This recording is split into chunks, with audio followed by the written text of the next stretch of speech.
to the Board Game Community Show. I'm your host, Riley Stark. Join me as I get to know folks in this community.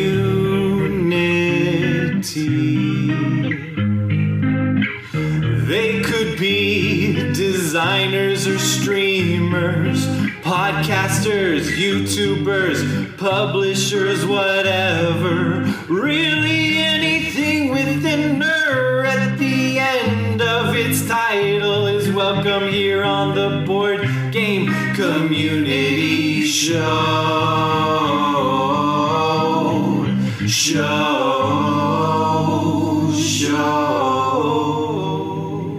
Welcome back to the Board Game Community Show. Today I am rejoined by Rob Cramer, and we're going to nerd out together. How you doing, Rob? I'm doing well. How are you, Riley? I'm so good. What have you got going on lately? I know you have some things. Do you want to talk about them? Sure, I might as well. I've been working on a few designs lately, and some of them are coming out, some of them are not, and some of them I am working on hopefully making them a real thing. So on Saturday, I participated in ProtoCon, which is an online playtesting convention where people from around the world were playtesting their game designs digitally through Tabletop Simulator or Tabletopia or other things like that. So I got to play a few games, some that I had already played before in the last ProtoCon that had made some adjustments, some that were new to me, people I knew, people I didn't know. And it was a super cool event run by Dustin Dowdle of the Utah. Man, I need to remember what is...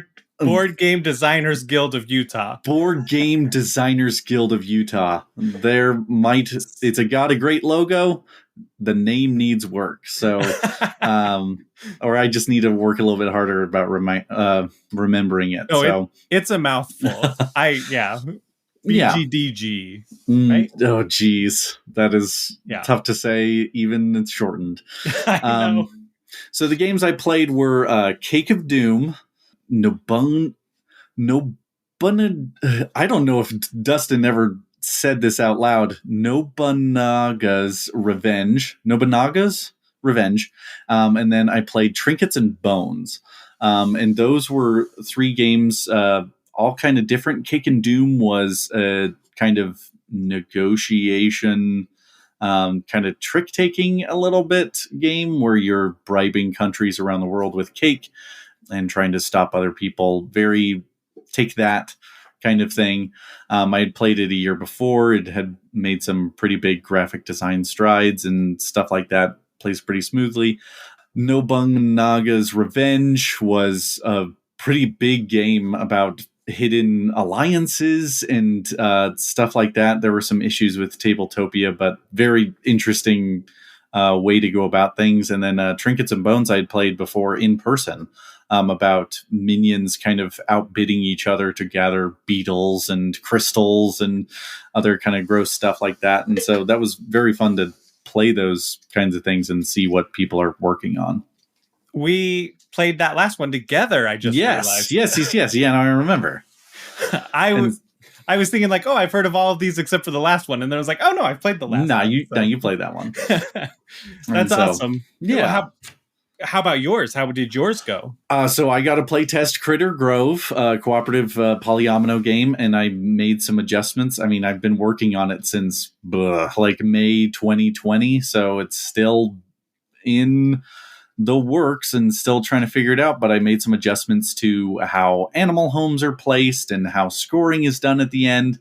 Still trying to crack the alpha gamer problem, if it is a problem, if it is something that needs to be focused on. But like most of these people had played before or had watched. Dustin hadn't been able to play yet, and he was able to jump in there and get everything down. And it was a really good experience with a lot of great feedback. And so I'm prepping for the Cardboard Edison Awards at the end of the month, and also going to be playtesting at SaltCon. So if anyone's there, you can come to Prototype Alley and play it there, and then hopefully make some pitches to publishers and see if I can get it out there.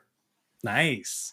I've played several iterations of it. I mean, Yeah, like from cards to where you have asymmetric powers. Yes. Yeah, lots of different things. It has bloated and lost weight through many different iterations. It's lean and mean at this point, but it could go through some other phases. Its development is not my strong suit, so this has been a very interesting challenge to try and tackle. Oh, for sure. I think the interesting thing is, there's no wasted time on that. Like, as bloated as it might have felt earlier, you might end up implementing some of those early things into other games, or like, you never know. Yeah, So for sure. it's a fun experiment. Yeah. Board game design. Exactly. So so you're asking me more questions? Can I ask you questions? Yeah, you can ask. Okay, so what have you been nerding out recently on the board game side? Oh man, I have not had a whole lot of time. Thank goodness for Board Game Arena. Okay. Because I've actually gotten to play some games. Like, I think I've played 3 games in person since the new year. Oh, wow. So that's very sad. We all go through phases. Yeah, exactly. I've played Agricola a couple of times now online. And the first play of that, I was like, this is kind of fun. This is okay, Second play, I was like, okay, I think I understand what I'm doing. And third and fourth play I'm doing right now simultaneously. And I'm like, yeah, this is cool. Nice. So I'm kind of nerding out about Agricola and debating it might be worth getting it in person, because Kimmy played it one of the times with me and she was like, it wasn't bad. I kind of liked it. Interesting. Have you heard, is Caverna on BGA at all? It is, and I'm really curious to try that one. Because I've heard different things about both. I feel like they scratch a similar enough itch that you would want to play both of them before picking one. Oh, okay. That's my thought. What is Caverna's theme again? It's like your cave people or something, right? Yeah. Same kind of mechanisms, but I don't know the backstory of it. I feel like there are some fantasy elements, but I could be entirely wrong. I can't remember. I feel like it's a little bit more, maybe a little less bland of a theme than just like, I'm a farmer here. Let's do all this stuff. I've played the 2-player All Creatures Big and Small, which is just like the animal husbandry part of Agricola kind of taken out and then just played as a game on its own. But I haven't played the full Agricola or Caverna. So it's an interesting one to check out. Yeah. What about games you've been nerding out about that you've been playing? That's one. I have another I'll talk about after, but let's see. We've been over the Christmas break. We got Quacks of Quedlinburg, and that has been like the slam dunk of board games recently with my family. We had my brother-in-law come into town, and we just played it so many times, so many different variations just in that base box. And the best and kind of worst part about it is the kind of slot machine mechanism of pulling a chip from your bag and going, ooh, or ugh, like every single time. It is like you talk about Marvel Snap. I had an issue of being quote unquote like addicted to it because it has such flashy mechanisms and the play style is built to make you play it more. And Quacks of Quedlinburg has that situation where in a slot machine, if you get close to winning, you get the same kind of brain responses as to if you actually won. And so whenever you're drawing one chip at a time from a bag that could contain 15 or 20 chips, you're getting that response every single time. And so that is incredible that it was harnessed with a board game that you can play, but like also taps into some dangerous wiring that humans have where we can get really, really interested into something and it can be hard to stop. So that's been very interesting to kind of play and analyze and get into. Yeah, that was the first bag builder I played. And I thought it was really interesting. I really like it. But talking to different people, and Kimmy really likes it too. Like, but she has the same problem that other people have had, where her first play was fine of it. But other people I've talked to say like the first play, they just had really, really bad luck. Like they kept drawing the cherry bombs first and then they were always on, like they just fell behind and they never could catch up. And I think that's bound to happen. But if you play enough games, you're like, okay, like bad luck. No big deal. I don't know. It's an interesting thing that I think is somewhat of a problem in the game, but for the most part, it's just like fun. What other bag builders have you been playing? You've been playing Wonderland War. Wonderland War is the other one. Have you played Altiplano? I haven't even heard of that. Altiplano's it's by Renegade Games. I'm trying to remember the designer, but it takes place in like the highlands of Peru, and you're drawing stuff from a bag and then assigning it. It's kind of like a Orleans, which is also another bag builder. Sorry, if you haven't played those games, I recommend checking out Altiplano. I really enjoyed my play. But yeah, just pulling things from a bag rather than rolling a die or drawing a card, like it is a different kind of excitement when you reveal your hand or that kind of stuff. Kind of similarly, you've got like Sagrada where you just are drawing from a pool in the bag. You don't know what colors are going to come up, and then you roll those and you don't know what numbers. So there's like multiple luck elements on top of each other. But that one's, I think, it doesn't feel as lucky because you have the dice, you roll them, and then you decide how you're going to use them and where you're going to place them. Right. But there's a couple different, like it feels a little more in your control. Where the other Quacks is like the least of the kind of agency that you have once you draw something from the bag. So it is more output luck than, at least in the main phase of the game, where you can't choose. I guess you can choose to activate the chips as you place them, but most of the time you're going to, because they're good stuff. But you can't choose different tracks to place them on or anything like that. But there are those elements that come from moving the droplet on the lab section or in the pot. But yeah, we've been really enjoying it. We're looking forward to picking up at least the Herb Witches expansion, which plays up to 5 players. So we're excited about that. We love it. We haven't brought ourselves to get the Alchemist one yet, and I don't know why, because we love it. We have all the upgraded bits and whatnot, but for some reason we just can't bring ourselves to get the other expansion. And that's okay. I watched the Shut Up Sit Down video on it, and they weren't super jazzed about it. So I say if you're happy with where it is, stick with that. Yeah, I like the concept. It kind of gives you another thing that you're pulling for, because I think the third or the second expansion, you're trying to like fulfill orders almost with the shit you're pulling, and so it kind of gives you a direction of things you need to build for in your bag. I don't know, but at the same time, it just like, is it going to add bloat? That's the big thing, of course. Nice. So what have you been nerding out about that is not board game related? who's the host here? Am I right? I'm just done with board games. No more board games. No more board games. It's semi-related painting board games, or not board games. Yeah, I'm painting the actual boards. I actually had a friend, Dusty. He had joked about having his brother, who's a miniature painter, paint his Castles of Burgundy board. Okay. So bland. Which is, I think, awesome. But yeah, anyways, I've been painting some miniatures.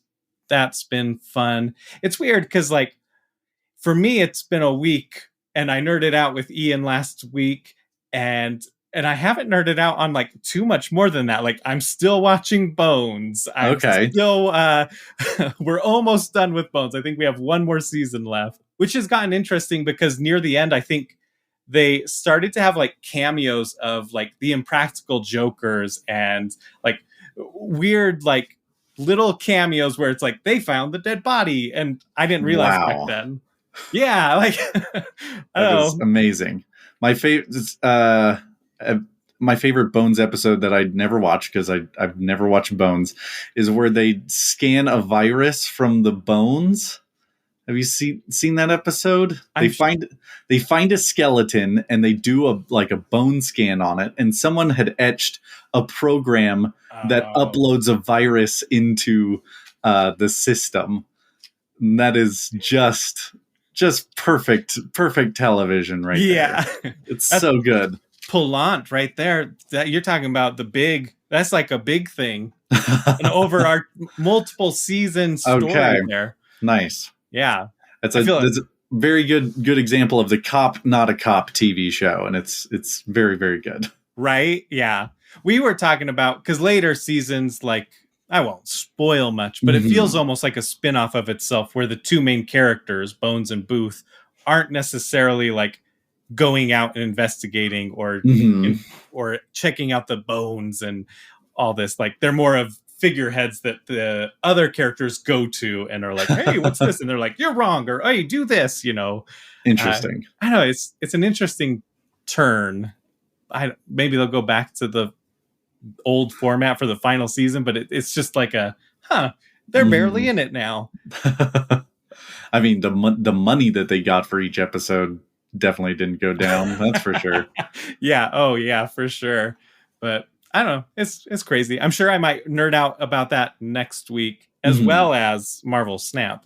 I know that my guest next week will have that too. Little teaser there. Because everybody's into Marvel Snap except for me. That's okay. I'm off Marvel Snap now, so we can be best friends who are no longer there. So, yeah. I think what you said, the addiction, right? Like, I would totally get addicted. I'd play that for hours if I 100%. If I download it. So that's the hard part. But what are you nerding out about? Have you heard of the movie Puss in Boots: The Last Wish? Dude, yeah. Okay, so you've seen it? Yes. Okay, good. And it's so incredibly good. Yeah. Like, okay. We won't talk spoilers or anything, but the dog, right? Yeah. It's so good.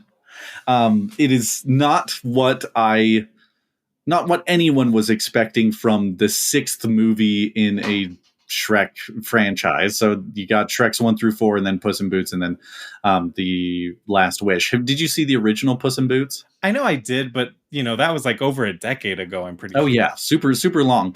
My wife and I saw both Puss in Boots and The Lion King in a reissue in 3D, and weirdly enough, at the end of the night, we're like, I kind of liked Puss in Boots better than The Lion King, which was unbelievable to say, but now I feel entirely validated in my love for Puss in Boots after the release of this movie, because my goodness, boy howdy, is it just a great movie full of wonderful visuals, interesting characters, incredible voice work, just knocked it out of the park. Completely deserves its Oscar nomination.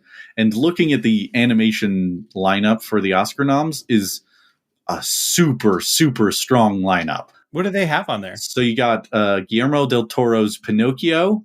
They've got Turning Red. Weirdly enough, Marcel the Shell with Shoes On, which is a stop motion animation, but features live action elements, which is another incredible movie. And then The Sea Beast, which I haven't seen, which is on Netflix. And then Puss in Boots: The Last Wish. Like, I could see any one of those. I haven't seen The Sea Beast, but any one of those I could pick in any year being, yes, this is the one to win it, obviously. Yeah. So I'm super excited for animation and where it's going, especially after Spider-Man Into the Spider-Verse and the lessons that people kind of learned from that. Yeah. Oh, yeah. Well, and I was going to bring that up, because what did you think of like the battle sequences in Puss in Boots? Oh, loved them. They're so good. It's so interesting because it changes the style to that like Spider-Verse style of animation, where it's a little more like kind of choppy. Yeah, they start animating on the 2s rather than the 1s, and make it a little bit more action oriented and all that kind of stuff. They have the kind of paint outs whenever the Giant of Del Mar like gets hit with a bell. Like, oh, it's so good. I agree. That's great nerding out right there. That was grade A right there. Yes. I'm trying to think of other things that I'm nerding out about, but it's like so hard lately. Lately, we've been so busy just like doing, my other podcast, the Friend and Foe Adventure Co. I've been nerding out so much on like just the story and whatnot that I get to write. So tabletop RPGs, right? Like being able to play with people and collaborate and tell a story and improvise and just all that stuff, I think is so much fun. And to be able to like edit it down and add sound effects and all of that, like nice. The production of it. I've been nerding out a lot about that, probably too much. Like, how long have you been doing that other podcast? This is the first time I'm hearing about it. Oh, it's coming up on a year. Wow. So that's great. We launched it on 2/22/22. Hell yeah. Because I couldn't pass up on that. Why would you? Yeah, exactly. So it's a border, like the Borderlands video games, right? Okay, nice. So there's the Bunkers and Badasses tabletop RPG, and that Ian actually is the lead designer of that as well. Wow. So two of my favorite games right now are done by him, and so so I do that podcast. Kimmy's on it, and nice. Some other people. That's great. Yeah, it's awesome. I don't know. Have you played many TTRPGs? I played Pathfinder a little bit a while back. That was when I was living in Utah County, and the group was in Salt Lake County. It was just prohibitive to like drive up there every week. I was not a fan, but now I'm in Salt Lake County, and it's something I'm kind of interested in doing again. Maybe more one-shot kind of stuff like Honey Heist or Fiasco or that kind of stuff.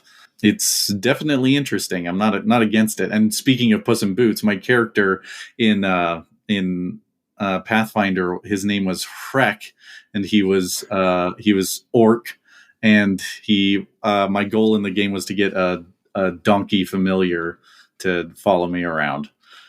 So that is so great. That is just ridiculous. But that's like the fun you can have with it. Yeah. Right?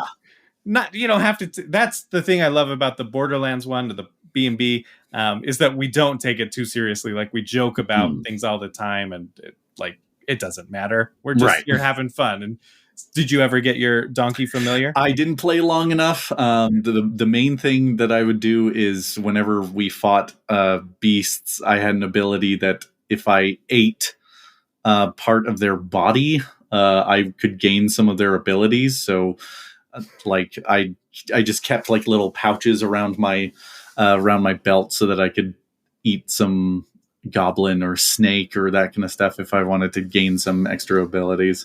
Wow. And so that was kind of fun to play around with. That's really entertaining. Yeah. Like the stories you can, that's the thing, right? Like the stories you can tell. Mm-hmm. That's what I nerd out about. I think it's so fascinating. I listen to a lot of podcasts while I'm doing chores or driving. Mm-hmm. Like I don't like to have quiet time. I think my brain's always got to be moving. And so a lot of it's either like board game podcasts or actual play podcasts. Okay.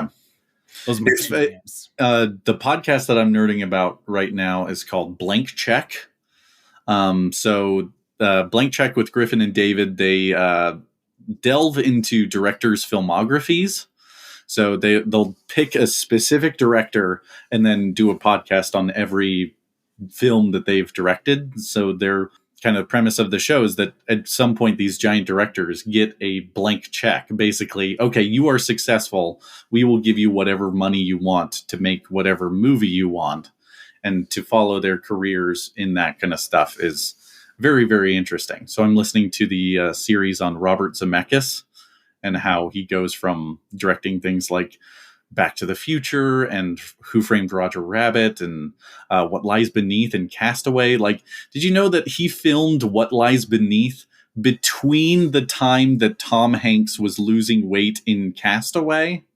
So within like 8 or 9 months that Tom Hanks was losing weight, he went and filmed and wrote an entire other movie that was also very, very successful. Oh my gosh, that's ridiculous! Like, and then after Castaway, his next movie is The Polar Express. Like, what happens to this director and the life that he chooses, the direction that he takes his art is very, very fascinating. So I highly recommend checking out Blank Check. They dive into just some wild filmographies, and it's made me interested in films that I haven't seen and directors that I kind of reevaluate. So. That is a fascinating topic there of like what what do you do when you have the success? And yes. some people choose weird things, but that's like the passion, right? It's the whole idea of like, if you didn't have to worry about money anymore, what would be the projects you put your heart and soul into? Right.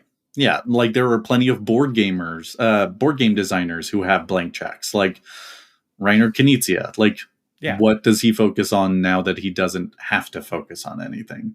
Uwe Rosenberg, like, would he have designed so many games using polyominoes if he was still like a struggling designer trying to get like a hit? So that's been very interesting to look at, especially with movies, which has way more money involved than board games. Oh yeah, definitely. There are some other things you got nerding out on the... I'm trying to think. I've been playing Hades again, just because nice. Hades rules. Yeah. And the sequel's coming out this year, so I'm excited about that. I'm super duper excited. Girl. I think it's great. I'm so stoked for the sequel. I'm so excited, and it just looks so great. And Supergiant Games just knocks it out of the park like every single time. So very excited. Yeah, big year for video games for me. In that, Tears of the Kingdom, Legend of Zelda is coming out. Right. So Breath of the Wild might be my favorite video game of all time, and so having a sequel to it is just wonderful. However bad it might be, we'll see.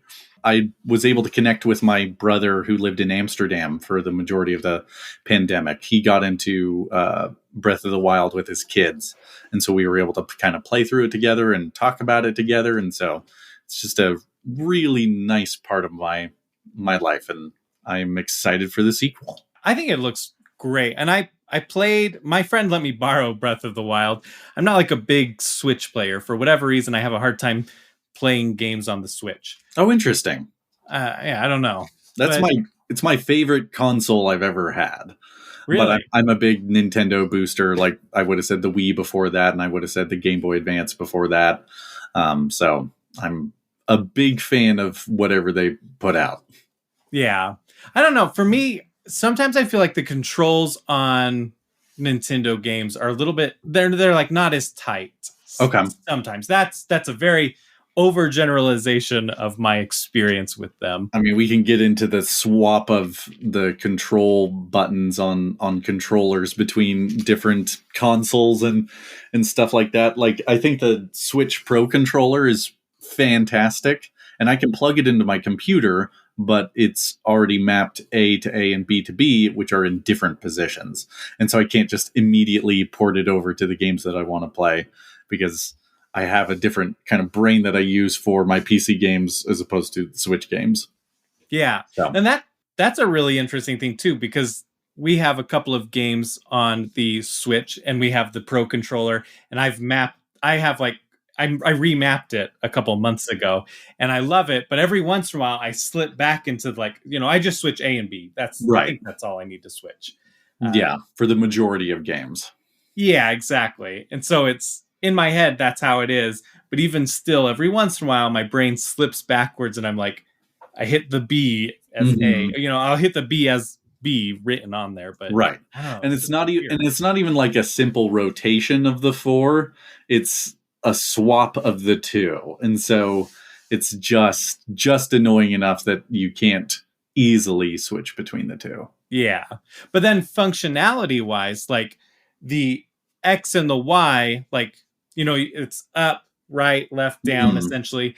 The left and the up function the same across pretty much every platform. Right. The A and the B, which are the bottom and the right, those ones are swapped for functionality for most games. And it's like, what? Like, if it was just different letters, that would be fine. But for me, we wish. I know. It's what a weird swap. That's like literally the only difference in the controls, the button mapping as far as that goes. But anyway, yeah. Like, I like that. We've been playing Stardew Valley a lot. Oh, nice. More and more into that. Have you played that? I've tried to play it a couple times. I don't know if it's, I think I might need a little bit more action. My other games that I play are like Rocket League and stuff like that. A little bit more Man, yeah, like to compare it to Quacks of Quedlinburg, like, man, I need those like short bursts of energy to kind of get me through a game. Yeah. Yeah, that makes sense. I think like a day on there takes 20 minutes ish to play. Okay. So it's nice for us. Like Kimmy and I play it together. Mm-hmm. So Yeah, they have a like, co-op mode, right? Yeah. yeah. So it's just nice, little farming and stuff. But sometimes the days are too short, and Mm-hmm. sometimes we don't necessarily have a goal, and we're just There's enough to do at my house that was built in 1900 that I don't need to simulate getting rocks out of my field and planting and that kind of stuff. I think that's part of it. That's fair. That's fair. Like I know in my real life I can't drive a rocket car to drive at a giant ball to hit it into a goal, but I know in my life there are some rocks in my backyard that I probably should move. Yeah. So I have you've been over to my house. yeah. Did I show you the cement backyard? Oh yeah. Have you broken that up? Is that still the plan? Broke up a good amount of maybe like a sixth of it.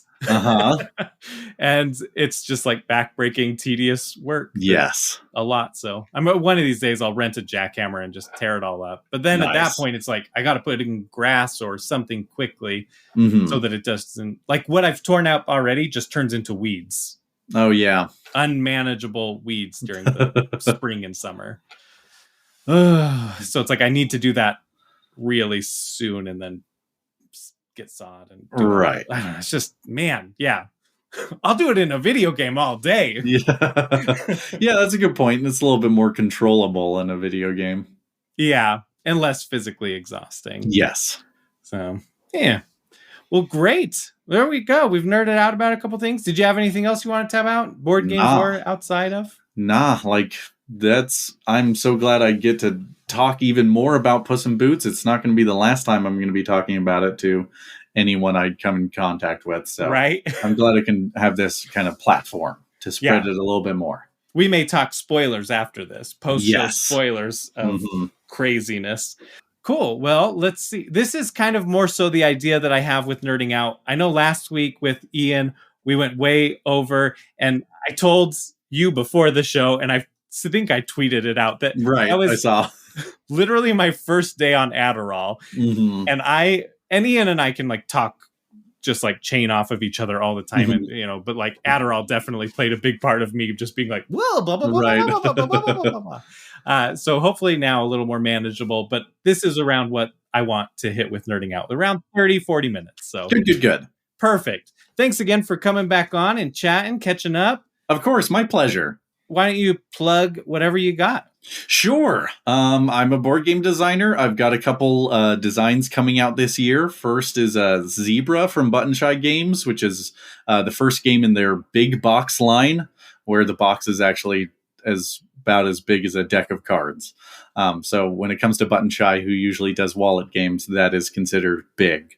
So that's a polyomino flip and fill game that I'm very proud of, and there should be an app implementation coming out along with that as well. So that's very exciting. And I also have the Grand Carnival on the road, an expansion to the Grand Carnival, and that's coming out this year, which I'm very excited about. So those are the things I'm ready to plug.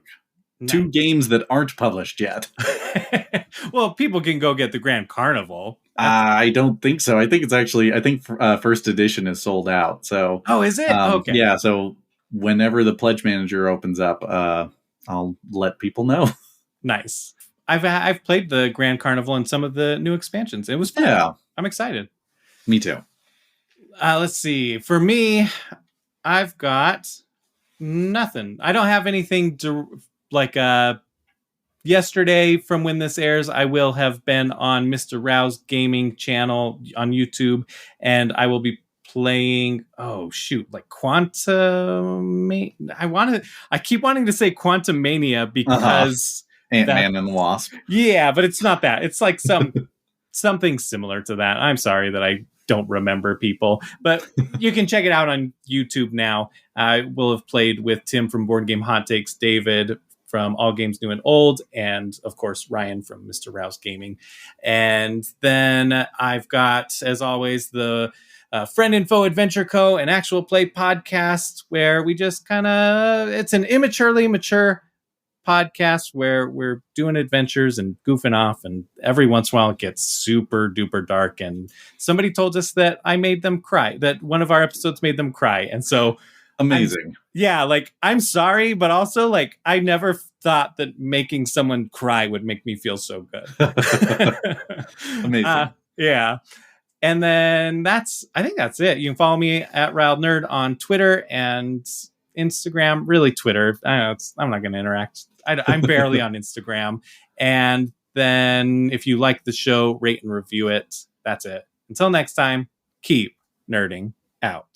I remember when my wife and I were first getting into board games, there was a board game store called Board Game Revolution down in Provo, Utah, where you could rent board games, and whatever you rented could be that money could be spent as store credit. And so you could try out new games. And the first, one of the first games that we played was Forbidden Island. And just the idea of a cooperative board game experience never even crossed my mind. And so playing that back in 2012 with my wife, we played it over and over again. We found the German alternate map layouts and played those as well. And it was just a wonderful addition to our life, and board games have changed my life for the better and in so many ways.